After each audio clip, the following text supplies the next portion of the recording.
Hi there, it is day 20 of 30 of quick quilting tips. I'm Leanne Parsons. I'm a quilt pattern designer, and every day for 30 days I'm choosing a tip out of this bowl to share with you. So let's choose one for today.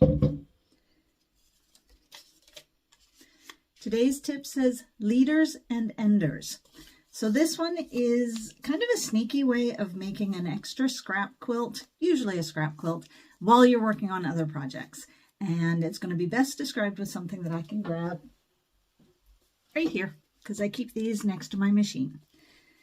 So these are Stitch and Flip Flying Geese units that I am working on for my Flying Together blocks. And if you see, I have two lines drawn because I'm making bonus HSTs with these at the same time, as I mentioned in a previous video.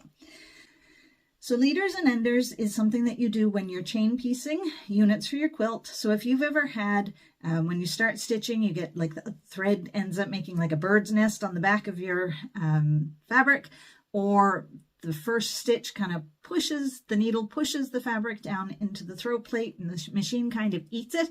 Those things are really annoying, right? So if you use leaders and enders, then it avoids all of that. So the way leaders and enders works is you start with one of these units, whatever unit, it can be anything, 9 patches, 4 patches, whatever you want to be making. You just keep a stack of them next to your machine, and you start with one of these. And this is your leader, and you stitch this, and then you stitch all of the units that you're chain piecing for your current quilt, whatever that might be. And then when you get to the end of those, you take another one of these and you put this one through and you stitch that, and that is your ender. And you leave the ender under the needle.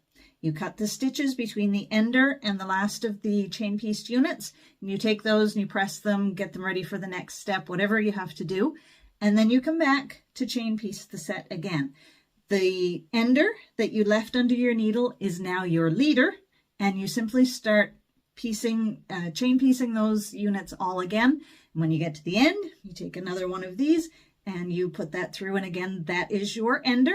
Leave it under the needle. When you come back for your next set of chain piecing, it's your leader. So if you would like to check out my Flying Together block, which is what I am working on, I'll put that link into the spreadsheet. If you'd like to get access to the spreadsheet with all of the videos for the tips and the extra resources that go along with them, if you're seeing this on Instagram, comment the word links. And if you're seeing it on YouTube or Facebook, then the link to that spreadsheet is in the caption or the video description. So your tip for today is to try leaders and enders, and I will see you tomorrow.